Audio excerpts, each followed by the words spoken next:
Okay, आज एक ही problem मैं बताने वाला हूँ। ये एक सिंगल प्रॉब्लम का क्लास है जो कि एक ही प्रॉब्लम के बारे में मैं डिस्कस करूँगा, तो 15 से 20 मिनट का होगा। बट बिफोर स्टार्टिंग दैट, पिछला जो प्रॉब्लम सेशन 1 था उसमें एक प्रॉब्लम मैंने आपको बताया था, प्रॉब्लम नंबर 5, जिसमें कि एक जहाँ पे वो साइन की गड़बड़ी हुई थी प्लस माइनस, जिसमें एरिया ऑफ ट्राइंगल निकालना था। Problem number question number 5। तो उसमें जैसा कि मैंने आपको बताया था कि जो फिगर मैंने बनाया था वो प्रिसाइज तो था नहीं। तो इस कारण से हुआ क्या था कि प्रॉब्लम कुछ इस तरह से था कि एक पॉइंट था 3 और 4, ठीक है। इस पॉइंट से होके इस तरह के एक स्ट्रेट लाइन पे दो लाइंस इस पॉइंट से होके सेम एंगल बना रहे थे, और वो एंगल क्या था, 45 डिग्री और 45 डिग्री, ठीक है। और हमें इक्वेशन निकालना था इस लाइन का और इस लाइन का। हमने देखा था कि ये दोनों लाइन एक दूसरे के साथ परपेंडिकुलर है, ठीक है ना। उसमें ये जो पॉइंट ए है जो कि गिवन था, ये पॉइंट बी था और ये पॉइंट सी था।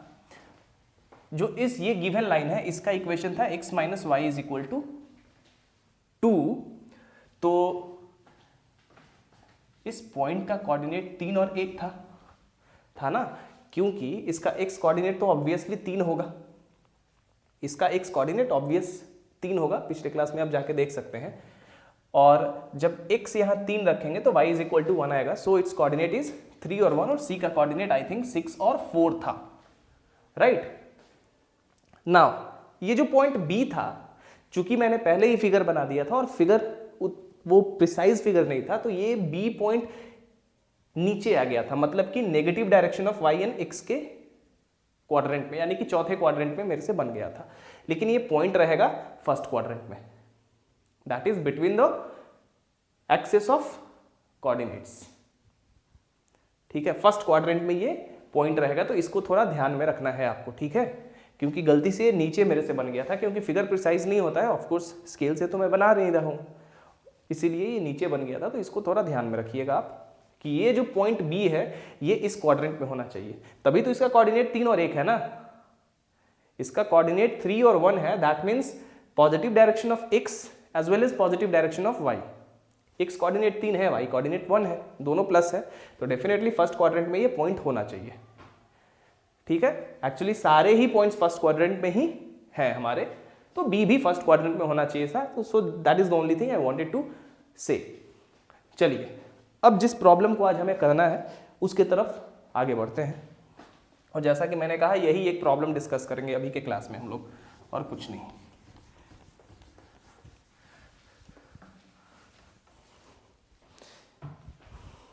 ये एक अच्छा प्रॉब्लम है, ओके। फाइंड, एक minute,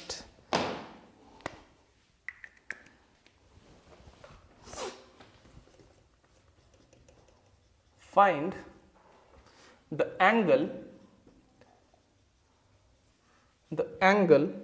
between the straight lines, between the straight lines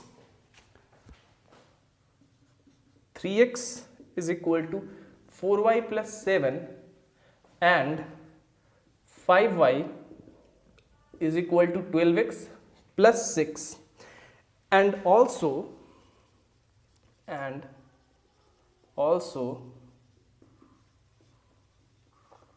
the equations to the two straight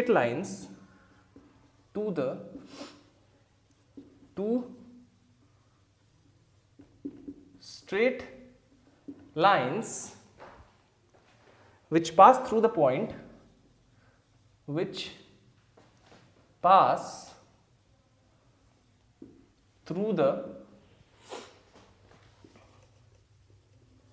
point 4, 5 and make equal angles with the two given lines. With the two given lines. ठीक है, कह रहा है कि find the angle between the straight lines this and this. So these two straight lines are given. चलिए, तो ये तो एंगल हमें निकालने में कोई दिक्कत होने नहीं वाली है, बड़ी आसानी से हम निकाल लेंगे इसको.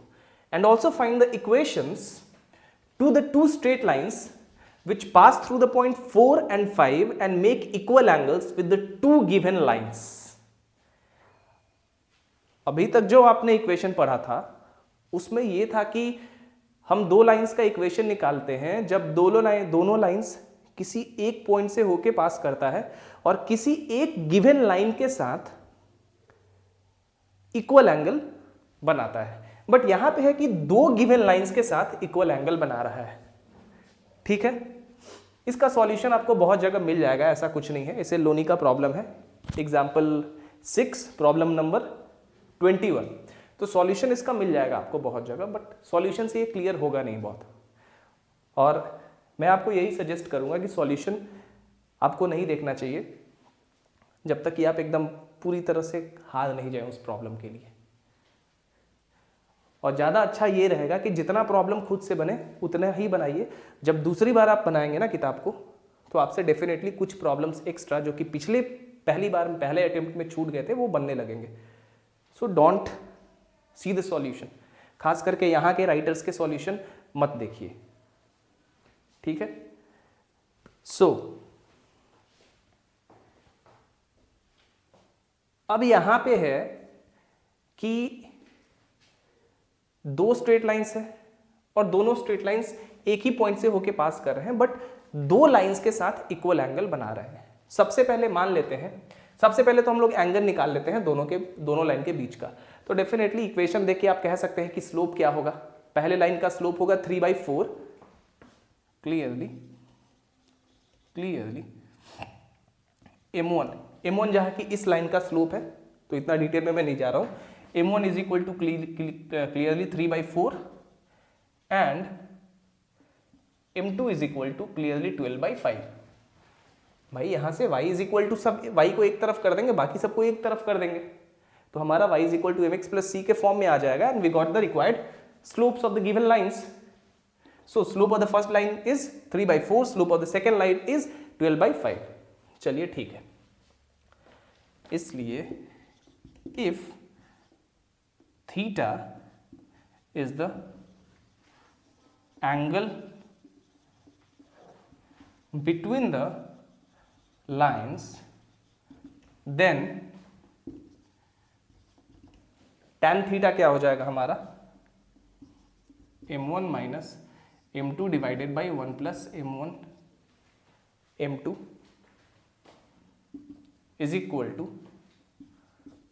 3/4 minus 12/5 divided by 1 plus 3/4 into 12/5. ठीक है, 15 minus 48 divided by 20 plus 36 is equal to minus 33/56. यहां से जो बुक छपते हैं इसे लोनी के, उसमें आंसर गलत दिया हुआ है. एक्चुअली यहाँ पे 55 दिया हुआ है, एक्चुअल आंसर यहाँ पे 56 होगा जो कि यहाँ पे आया हुआ है. Therefore tan theta is equal to tan inverse 33/56. Negative sign हम लोगों को कोई मतलब नहीं है जब एंगल को लिख रहे हैं सिर्फ. So theta is equal to tan inverse 33/56. This is the required angle between the two given lines, this and this. Now move on to the next part of this problem, which is to find the equations of the two straight lines which pass through a given point 4 and 5 and make equal angles with the two given lines. यही इसमें trickier portion है इस problem का. ठीक है, और ज्यादातर जगह जो क्यों मैं कह रहा हूं आपको कि यहाँ के राइटर के सॉल्यूशन नहीं देखने के लिए, इसलिए नहीं कि सॉल्यूशन गलत होगा, सॉल्यूशन उनका भी सही है, बट जो एस एल लोनी का ओरिजिनल सॉल्यूशन है उसी को इन्होंने कॉपी कर दिया है मैक्सिमम जगह। अगर कुछ अलग मिले तो डेफिनेटली देखिए, कोई बुराई नहीं है उसमें। ज़्यादातर जगह उसी को कॉपी करा हुआ है। उसमें एक्सप्लेन नहीं किया हुआ है कि जो सॉल्यूशन बनाया गया है इस प्रॉब्लम का उसको किस तरह से टैकल करा जाए। जैसे कि अभी हम आगे देखेंगे, जहां कि जितना भी इक्वेशन आएगा, इन दोनों स्ट्रेट लाइंस का जो इक्वेशंस आएगा उसमें स्लोप इक्वल होगा, लेकिन उसके बारे में कोई डिस्कशन नहीं करा हुआ है कि स्लोप इक्वल होगा क्यों। So that's exactly what we are going to see here, कि वो स्लोप इक्वल होगा क्यों, और उसके बाद ये क्लियर हो जाएगा कि ये सॉल्यूशन इसका किस तरह से एग्जैक्टली बनेगा। So that's why I told you something like that. चलिए शुरू करते हैं। ये पोर्शन तो खत्म हो गया, ये आपका आ गया एंगल हमारा tan inverse 33/56 and that's it. So अब चलिए नेक्स्ट पोर्शन की तरफ बढ़ते हैं। इसको हम लोग रखते हैं क्योंकि ये हमारे लिए काम में आएगा। इसका हमें काम है स्लोप का। मान लेते हैं कि जो दोनों गिवन लाइंस है उसके साथ जिस लाइंस का इक्वेशंस निकालना है वो एंगल अल्फा कोई बना रहा है। Suppose alpha be the angle that the two straight lines required मतलब जिनका इक्वेशन हमें फाइंड करना है, makes with the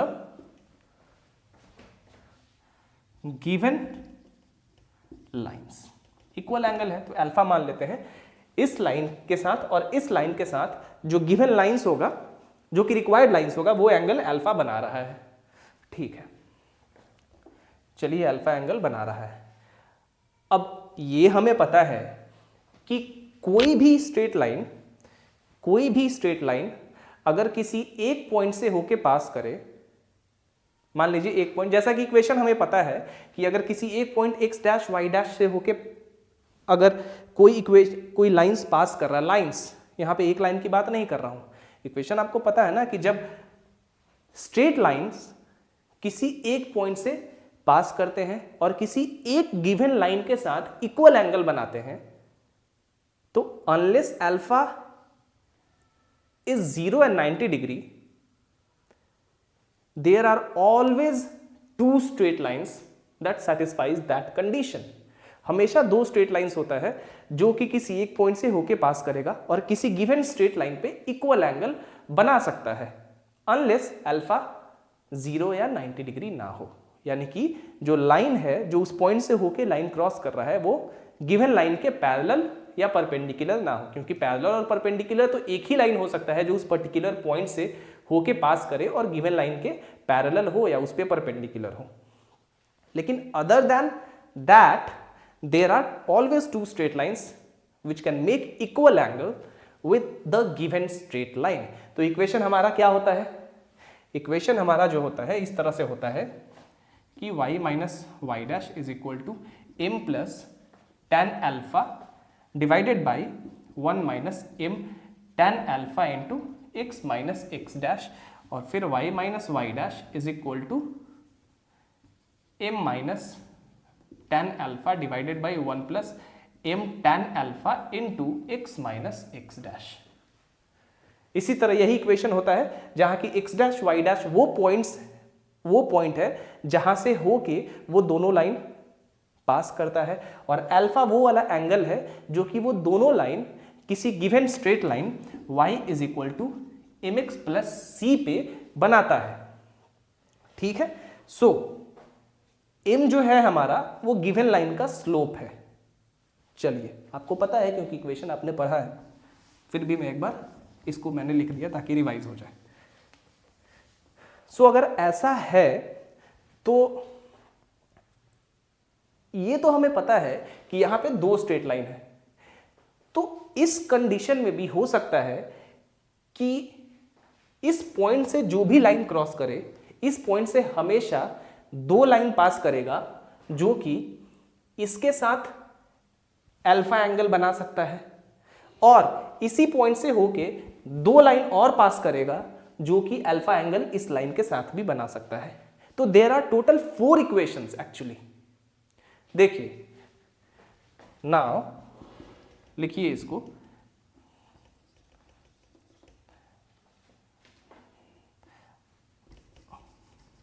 now since alpha is not 0 और 90 डिग्री, चाहे इस तरह लिखते हैं क्योंकि मान लेते हैं कि हम सर्टेन नहीं है कि 90 है या 0 है। वैसे जब इस तरह का कंडीशन हमसे पूछ रहा है तो डेफिनेटली नहीं है, फिर भी लिखते हैं। वी नो दैट, लिख लीजिए ताकि आगे आपको याद रहे ये चीज। We know that unless alpha is equal to 0 degree और 90 degree, there are always 2 straight lines passing through.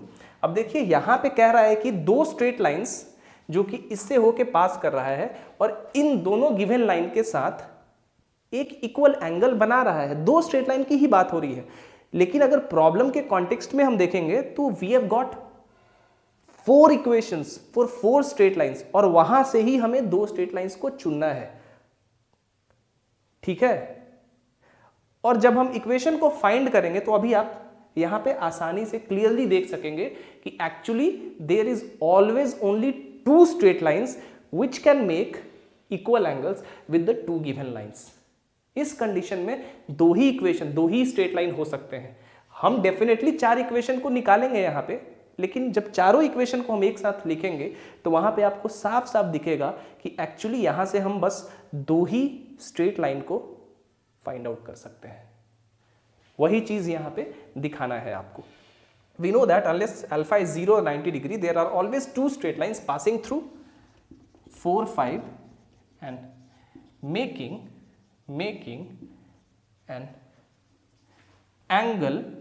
making an angle alpha with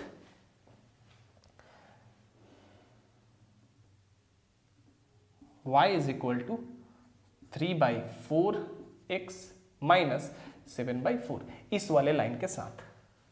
तो क्लियरली यहां पे m1 कितना है, 3/4 है, हमें पता है इसके लिए, where m1 is equal to 3/4। इसलिए the equations of these two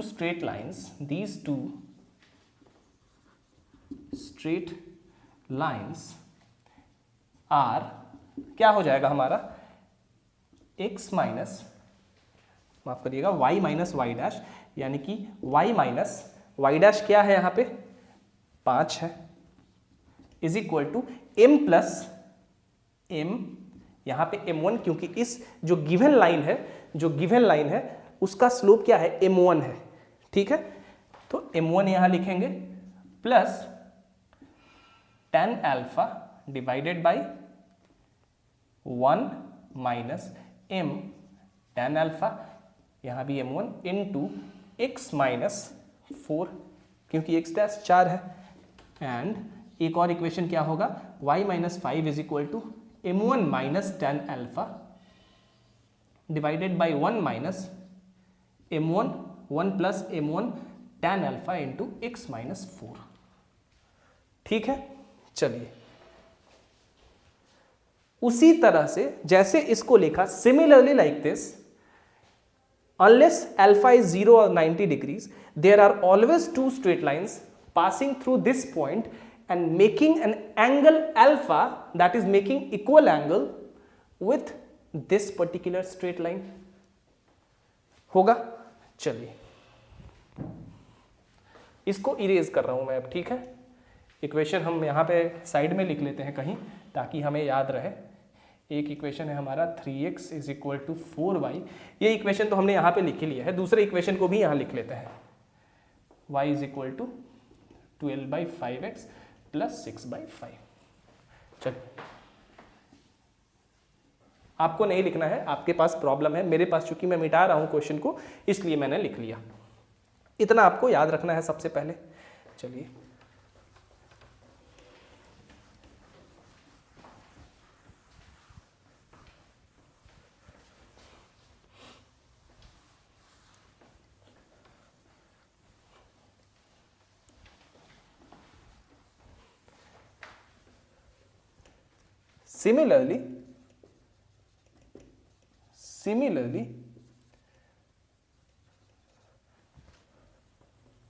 Similarly,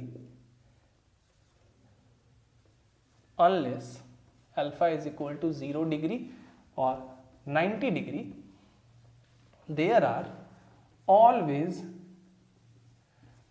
two straight lines passing through the point 4 and 5 and making an angle alpha. याद रखिएगा अल्फा 90 या 0 नहीं है, यहां पे कंडीशन मैंने लिख दिया है कि ये नहीं होना चाहिए, अगर ये हो तब तो बात ही अलग है। And making an angle alpha with the straight line, ये वाला y is equal to 12/5x plus 6/5। इसलिए the equations for these lines are, एक क्या होगा, एक इक्वेशन होगा अगेन हमारा y minus 5 is equal to m2 minus plus tan alpha divided by 1 minus m2 tan alpha into x minus x dash, and y minus 5 is equal to m2 minus tan alpha divided by 1 plus m2 tan alpha into x minus x dash। यहाँ x minus x dash की जगह x minus 4 कर लीजिए क्योंकि x dash हमारा 4 है यहाँ पे, ठीक है। x dash कितना है, 4 है, ओके। चलिए भाई, अब यहीं पे हमें ये चीज पकड़ना है कि एक्चुअली इन सभी लाइंस का जो हमारा ये स्लोप जो है वो सब एक दूसरे के साथ बराबर आएगा। कैसे, अभी आपको पता चलेगा। चलिए सबसे पहले इस इक्वेशन को और इस इक्वेशन को डिवाइड करेंगे हम, तो y माइनस 5 एक साइड से कट जाएगा, दूसरे साइड से x माइनस 4 और नीचे भी x माइनस 4 कट जाएगा। इन दोनों को एक दूसरे के साथ डिवाइड कर रहा हूं तो बचेगा क्या, 1 is equal to m2 plus tan alpha divided by 1 minus m2 tan alpha divided by m2 minus tan alpha divided by 1 plus m2 tan alpha. क्योंकि ये भी खत्म हो गया और इधर से ये भी खत्म हो गया तो इधर 1 बचा है, और इधर इतना इंटू ये और ये कट गया तो 1 को नहीं लिखा है मैंने, तो क्या हो जाएगा, इसका मतलब कि that implies m2 minus tan alpha divided by 1 plus, multiply कर दिया मैंने, cross multiply, m2 tan alpha is equal to किसके बराबर होगा, m2 plus tan alpha divided by 1 minus m2 tan alpha.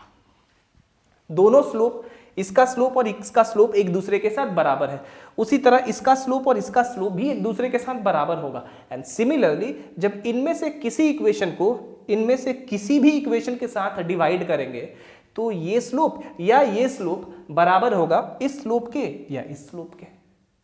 यानी कि हम देख रहे हैं for all these lines the slopes are always equal, the slopes are always equal.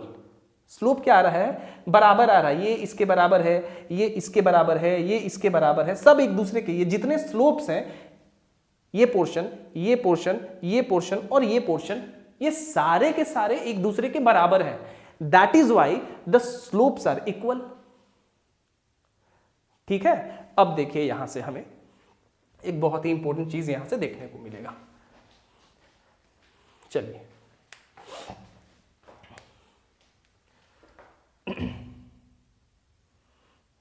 Erase करो,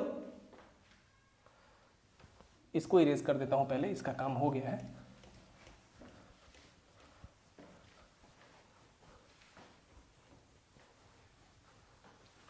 इसको भी इरेज कर देता हूं।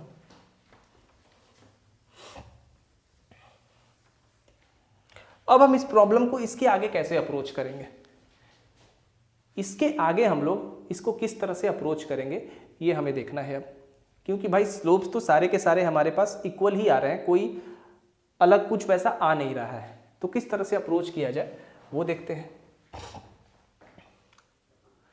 ठीक है, अगर हम सबको m मान ले, इसको m मान ले, इसको भी m मान ले, इसको भी m मान ले और इसको भी m मान ले, तो उसका कोई मतलब है, उससे कोई फायदा है? चलिए एक बार ट्राई करते हैं थोड़ा। मान लीजिए इन सबको मैंने m मान लिया, इन सभी स्लोप्स को, तो एक इक्वेशन मान लीजिए y minus 5 is equal to m2 m मान लिया है, तो इसको m हो गया इंटू x माइनस 4। ठीक है, यहां से ये हो गया। उसके बाद किसी भी इक्वेशन को आप देखिए, यहां पे कोई भी इक्वेशन आप लीजिएगा तो आपके पास क्या आएगा, हमेशा y minus 5 is equal to m into x minus 4, यानी कि इक्वल सारे के सारे एक सेम ही इक्वेशन आ रहे हैं, तो यहां से हम वैल्यू फाइंड ही नहीं कर सकते हैं। यहां से वैल्यू कभी फाइंड कर सकते हैं अगर सबको हमने m मान लिया, तो इसको भी m मान लिया, इसको भी m मान लिया, नहीं कर सकते हैं वैल्यू फाइंड। तो किस तरह से वैल्यू फाइंड करेंगे, हमें बस tan अल्फा का वैल्यू चाहिए। If we know tan alpha we can easily found everything, क्योंकि m2 और m1 तो आपको पता है ना, हमें बस tan अल्फा फाइंड करना है। तो हम क्या करेंगे, ये तो हमें पता चल गया कि सबके लिए जो स्लोप्स है वो बराबर है। अब हम क्या करेंगे ना कि यहां से एक इक्वेशन लेते हैं, ये वाला जिसमें ऊपर में m2 प्लस tan अल्फा है, और यहां से ये वाला इक्वेशन लेते हैं, या फिर ये वाला, यही इक्वेशन, इसी इक्वेशन को लेते हैं और देखते हैं क्या होता है। ठीक है, यहां से एक इक्वेशन लिया, यहां से एक इक्वेशन लिया, और देखते हैं कि क्या होता है। ठीक है, चलिए ट्राई करते हैं। या फिर नहीं, यहां से कोई एक लीजिए, यहां से कोई एक लीजिए, वो ज्यादा बेहतर है। मैं क्या करूंगा कि यहां से ये इक्वेशन लूंगा और यहां से एक ये वाला इक्वेशन लूंगा, या फिर यहां से अगर ये लूंगा तो यहां से ये लूंगा। समझ में आ रहा है? चलिए, मतलब ऊपर में जहां पे प्लस है, अगर यहां से मैंने ये लिया जिसमें ऊपर में प्लस है, तो यहां से वो वाला लूंगा जिसमें ऊपर में माइनस है, क्योंकि दूसरा इक्वेशन लेंगे तो आपको पता है आपको मिलेगा tan square alpha is equal to -1, और किसी भी रियल क्वांटिटी का स्क्वायर नेगेटिव नहीं होता है, इसीलिए मैं ऐसा कह रहा हूं। आप अगर यहां से भी ये लेंगे और यहां से ये इक्वेशन, इन दोनों को लेके सॉल्व करेंगे, इसको और इसको, तो आपको tan square alpha is equal to -1 मिलेगा, जो कि संभव है? नहीं मिलेगा, नहीं संभव है। अगर यहां से ये वाला इक्वेशन लें और यहां से भी ये वाला इक्वेशन लें और इन दोनों को मिला के आप tan अल्फा का वैल्यू निकालें, तो आपको tan square alpha is equal to again -1 मिलेगा, जो कि संभव नहीं है। इसीलिए हम ऑल्टरनेट इक्वेशन लेते हैं, जैसे कि यहां से मैंने ये लिया जिसमें ऊपर में m2 प्लस tan अल्फा है, तो यहां से लूंगा ये वाला जिसमें ऊपर में m1 माइनस tan अल्फा है, एंड वाइस वर्सा। चलिए, तो याद रखिएगा, मैं क्या करूंगा, यहां से ये इक्वेशन लूंगा m1 वाला जिसमें ऊपर में m1 प्लस tan अल्फा है, और यहां से ये वाला लूंगा। ध्यान रखिए, ठीक है। और इक्वेशन हमारा क्या होगा, इक्वेशन बस एक ही होगा हमारा। इक्वेशन देख लीजिए, इक्वेशन में ज्यादा फर्क नहीं पड़ेगा, क्योंकि हमें बस m का वैल्यू सब्स्टिट्यूट कर देना है, and where m is equal to m2 plus tan alpha by 1 minus m2 tan alpha, और m is equal to m1 plus tan alpha by 1 minus m1 tan alpha, और m is equal to m1 minus tan alpha divided by 1 plus m1 tan alpha, और similarly m is equal to m2 minus tan alpha by 1 plus m2 tan alpha, क्योंकि slopes जैसा कि मैंने कहा ये सब बराबर है। ठीक है, अब चलिए, अब हम देखते हैं कि क्यों दो ही स्ट्रेट लाइन का इक्वेशंस फाइंड करने के लिए कहा गया है। ठीक है, तो मैं क्या करता हूं, मुझे tan अल्फा का वैल्यू चाहिए, यहां से ये इक्वेशन लूंगा, ये जिसमें m1 प्लस tan अल्फा है, और यहां से ये वाला इक्वेशन लूंगा जिसमें m2 माइनस tan अल्फा है। ओके, मान लीजिए ये इक्वेशन 1 है, ये इक्वेशन 2 है, ये इक्वेशन 3 है और ये इक्वेशन 4 है। मैं क्या करूंगा कि डिवाइड करूंगा इक्वेशन 1 और 4 को एक दूसरे के साथ। चलिए याद रखिएगा,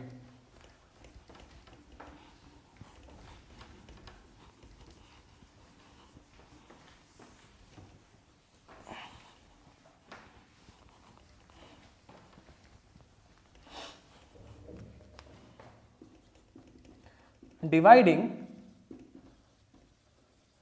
इक्वेशन 1 एंड 4 वी गेट, हमें क्या मिलेगा, ऑफ कोर्स आप देख लीजिए, हमें मिलेगा m1 plus tan alpha divided by 1 minus m1 tan alpha is equal to, मैंने कहा था आपको स्लोप बराबर है तो स्लोप को बस बराबर कर दीजिए ना, that's it, m2 minus tan alpha divided by 1 plus m2 tan alpha. m1 कितना है, 3/5 है, याद करिए, प्लस tan अल्फा हमें निकालना है, very good, 1 minus m1 again 3/4 tan alpha is equal to m2 कितना है, 12/5 minus tan alpha divided by 1 plus 12/5 into tan alpha. हम वैल्यू ऑफ tan अल्फा, क्योंकि यही तो एक वेरिएबल है जो कि हमें फाइंड आउट करना है, तो ये हम आसानी से फाइंड कर लेंगे। So 3 + 4 tan alpha divided by 4 और 4 ऊपर नीचे से कट जाएगा, 4 minus 3 tan alpha is equal to, यहाँ पे क्या हो जाएगा, 12 minus 5 tan alpha divided by 5 plus 12 tan alpha, multiply कर देते हैं। So 3 + 4 tan alpha into 5 + 12 tan alpha is equal to 12/4, चलिए यहाँ पे कर देते हैं हम 12 माइनस 5 tan अल्फा, और ये इधर मल्टीप्लाई होगा, हो जाएगा 4 माइनस 3 tan अल्फा। मल्टीप्लाई करते हैं अब, 15 plus 36 tan alpha plus 20 tan alpha plus 48 tan square alpha is equal to 48 minus 36 tan alpha minus 20 tan alpha plus 15 tan square alpha. Very good, tan square को एक तरफ ले आते हैं तो यहाँ है 48 tan स्क्वायर अल्फा, यहाँ है 15 tan स्क्वायर अल्फा, एक तरफ ले आएंगे हो जाएगा हमारे पास 33 tan स्क्वायर अल्फा। गुड, उसके बाद tan अल्फा को एक तरफ रखेंगे तो 36 और 20 हो जाएगा 56, और इधर 36 और 20 56, इधर माइनस है, इधर आएगा तो प्लस हो जाएगा, तो 56 और 56 112, तो हो जाएगा प्लस 112 tan अल्फा। यहाँ 15 है, यहाँ 48 है, इधर आएगा हो जाएगा minus 48 plus 15 minus 33 is equal to 0। ठीक है, क्वेश्चन हमारा सॉल्व हो गया। अब यहां से इसको सॉल्व जब करेंगे तो हमें क्या मिलेगा, हमें मिल जाएगा यहाँ पे क्वाड्रेटिक इक्वेशन है ये tan square alpha, tan alpha में है कि नहीं है, जहाँ की tan अल्फा हमारा वेरिएबल है, इसलिए tan alpha is equal to क्या हो जाएगा, माइनस b यानी कि minus 112 plus minus square root of b square यानी कि 112 का स्क्वायर, और minus 4ac, minus minus plus plus हो जाएगा, और ये हो जाएगा 4 इंटू 33 इंटू 33 डिवाइडेड बाई कितना हो जाएगा 2a, यानी कि 2 इंटू 33 66। ठीक है, अब थोड़ा कैलकुलेटर का हम लोग यूज कर लेते हैं यहाँ पे। ठीक है, 112 का स्क्वायर निकालने के लिए हमें थोड़ा कैलकुलेटर का यूज कर लेना चाहिए, लग रहा है कि हाँ मिल गया मुझे कैलकुलेटर। चलिए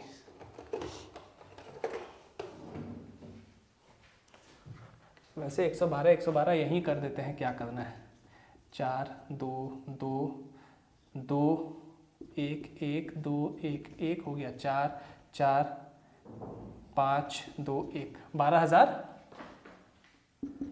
-112 plus minus square root of 12,544 plus 33 into 33,089 होता है शायद, जहाँ तक मुझे पता है 33 इंटू 33, ठीक है 1089 ही होता है, इंटू 4 36, 32 और 3 35, 3 4356 divided by 66 minus 112 plus minus square root of 6 4 10 5 4 9 1 10 5 3 8 1 9 4 2 6 1 plus minus 130 divided by, यहाँ पे 36 लिख दीजिए, यहाँ 46 66 और यहाँ पे माइनस 112 प्लस माइनस इसका 130 हो जाएगा, स्क्वायर रूट 130 डिवाइडेड बाई 66 16,900, एक बार मिला भी लेता हूँ, 16,900, हाँ 130 सही है। चलिए भाई ये हो गया हमारा 130। अब यहाँ से tan अल्फा का 2 वैल्यू आया ना बस, तो यही tan अल्फा का दोनों वैल्यू हम लोग सब्स्टिट्यूट करेंगे तो हमें हमेशा क्या मिलेगा, 2 इक्वेशन ही मिलेगा, 2 से ज़्यादा मिलेगा ही कि नहीं, क्योंकि स्लोप क्या होगा, 2 ही स्लोप आएगा ना, और 2 स्लोप मतलब कि 2 स्ट्रेट लाइन, इसीलिए 2 ही इक्वेशन आएगा।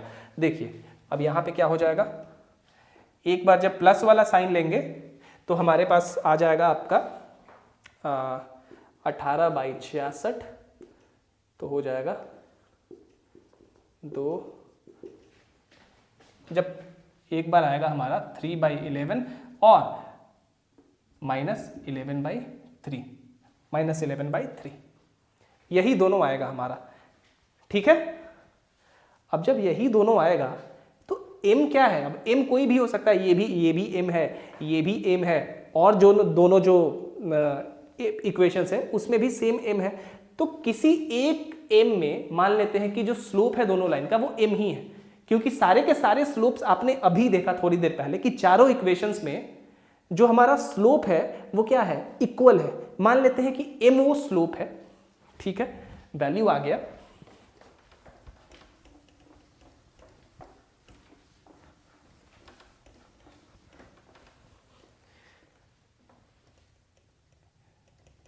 सपोज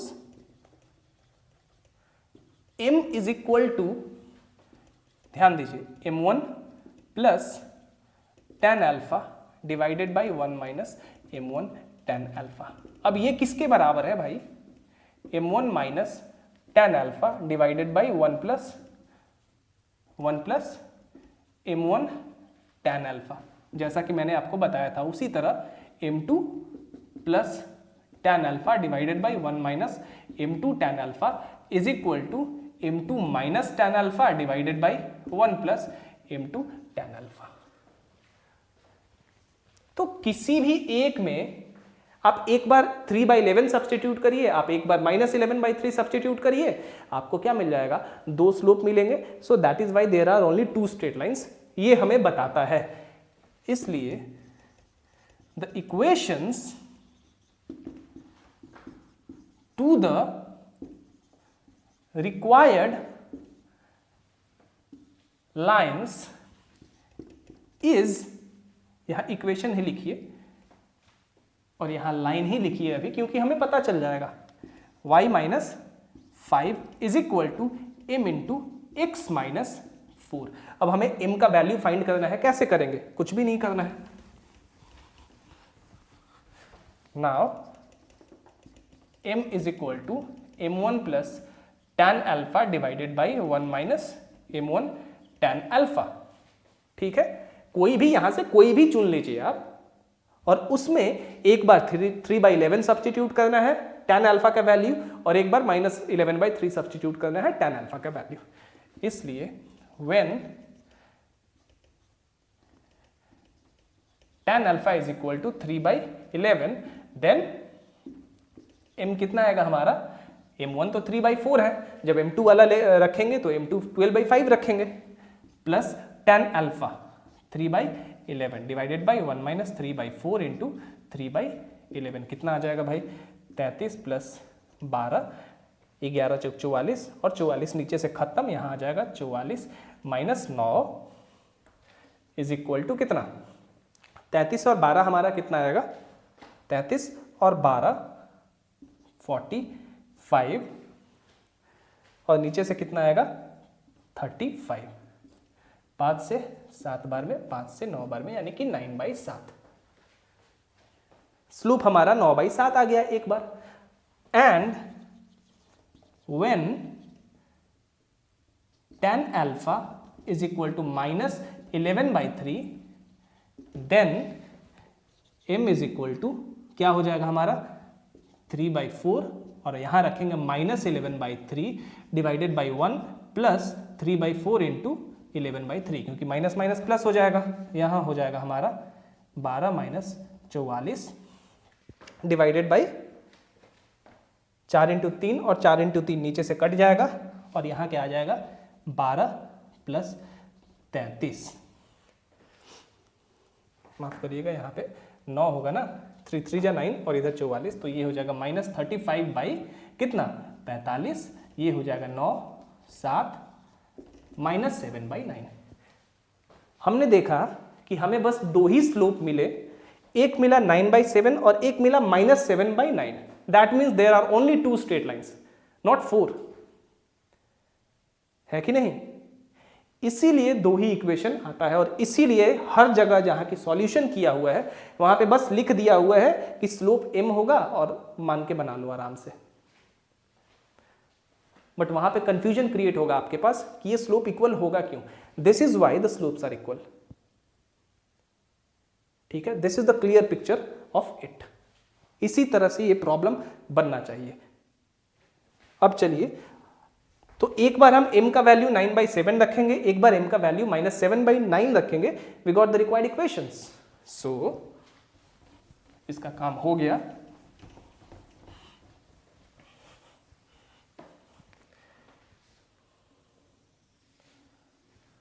ठीक है, इसमें सब्स्टिट्यूट कर देते हैं, इसको मान लेते हैं नंबर a जो कि हमारा इक्वेशन है। इसलिए from a the required equations are क्या हो जाएगा हमारा, एक बार रखेंगे m is equal to 9/7, y minus 5 is equal to 9/7 into x minus 4, that implies 7y minus 35 is equal to 9x minus 36, that means 9x minus 7y is equal to 1, एक equation हो गया। And y minus 5 is equal to minus 7/9, एक बार ये रखेंगे m का value,